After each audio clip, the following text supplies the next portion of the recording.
வணக்கம். இன்றைக்கி வந்து கோகனட் போலி, அதாவது தேங்காய் போலின்னு சொல்லுவாங்க, சில இடத்துல வந்து ஒப்புட்டுன்னு சொல்லுவாங்க. அது நம்ம செய்ய போகிறோம். அதுக்கு தேவையான பொருட்களை பார்க்கலாம். இப்போ வந்து நம்ம ஒரு 2.5 கப்பு வந்து மைதா எடுத்து வச்சுருக்கோம், ஜலிச்சு எடுத்து வச்சுருக்கோம்.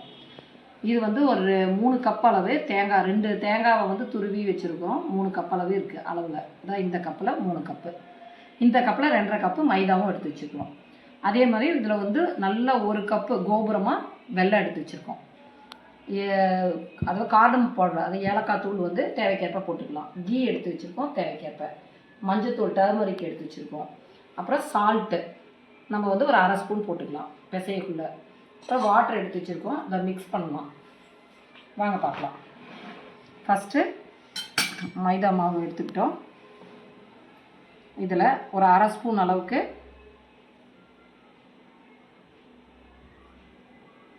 சால்ட்டு ஆட் பண்ணிக்கலாம்.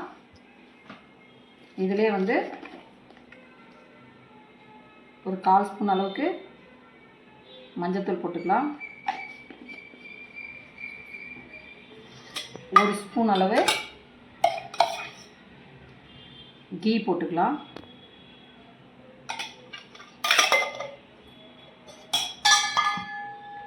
அது வந்து 2 ஸ்பூன் அளவு ஆயில் விட்டுக்கலாம். இப்போ வந்து நம்ம வாட்டர் விட்டு பிசைஞ்சிக்கலாம். பாருங்கள், பிசைஞ்சாச்சு. இப்போ வந்து 1 ஸ்பூன் மிச்சம் ஆயில் வந்து விட்டு அப்படியே காயாமல் ஒரு 2 மணி நேரம் அப்படியே ஊற விட்டுடலாம். 2 மணி நேரம் கழித்து பார்க்கலாம். நெய் 1 ஸ்பூன் போட்டுக்கலாம். மெல்ட் ஆகட்டும். இப்போ கீ மெல்ட் ஆகிடுச்சு.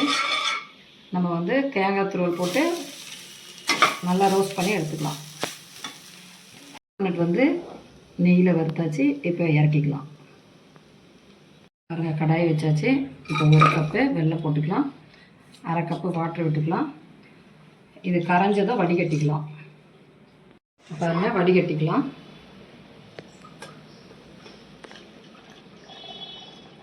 வடிகட்டியாச்சு. பாகை அப்படியே ஊற்றிக்கலாம். இப்போ பிசு பிசு பதம் வரக்குள்ள நம்ம தேங்காய் போட்டுக்கலாம். பாருங்கள், இப்போ வந்து சால்ட்டு கொஞ்சோண்டு ஒரு பிஞ்ச் அளவு போட்டுக்கலாம். அப்புறம் அதோடைய ஏலக்காய் 1 ஸ்பூன் அளவு போட்டுக்கலாம்.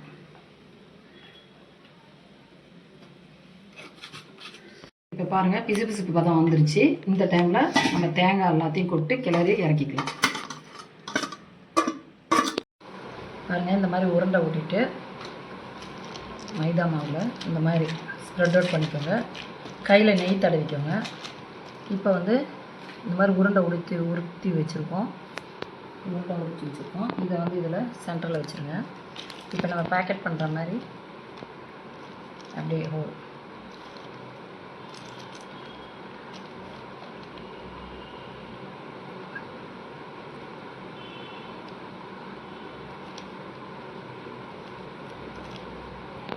பாருங்கள், இந்த மாதிரி உருண்டை எடுத்து பிடிச்சிட்டு இந்த மாதிரி ஸ்ப்ரெட் அவுட் பண்ணிக்கோங்க. ஒரு பிளாஸ்டிக் கவர்னாச்சும் இல்லைனா வாழை இலைனாச்சும் எடுத்து வச்சு இந்த மாதிரி சென்டரில் இதை வச்சுக்கோங்க உருண்டையை.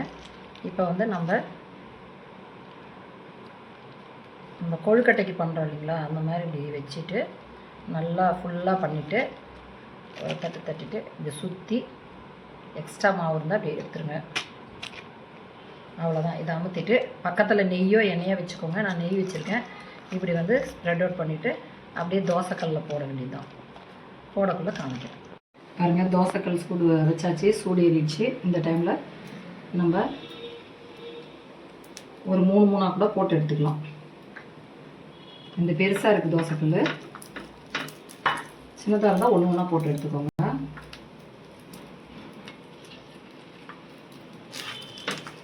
எண்ணெய் விட்டு லைட்டாக விட்டுக்கலாம். நான் கீ இருக்குது, கீழே தான் செய்கிறேன் இன்றைக்கி, அதனால் அதே கொஞ்சம் விட்டுக்கலாம். வேகட்டும், திருப்பிக்கலாம். பாருங்கள், இது வெந்துருச்சு. இதே மாதிரி நம்ம சுட்டுட்டு எல்லாமே சுட்டுட்டு காமிக்கிறேன். பாருங்கள், கோகனட் மூலி அழகாக ரெடி ஆகிடுச்சு. இதே போல் நீங்களும் செஞ்சு பார்த்துட்டு எங்களுக்கு கமெண்ட்டில் எப்படி வந்ததுன்னு சொல்லுங்கள். அதுக்கு முன்னாடி எங்கள் வீடியோக்கு லைக் பண்ணுங்கள், ஷேர் பண்ணுங்கள், கமெண்ட் பண்ணுங்கள். மெயினாக சப்ஸ்கிரைப் பண்ணுங்கள். Okay, thank you.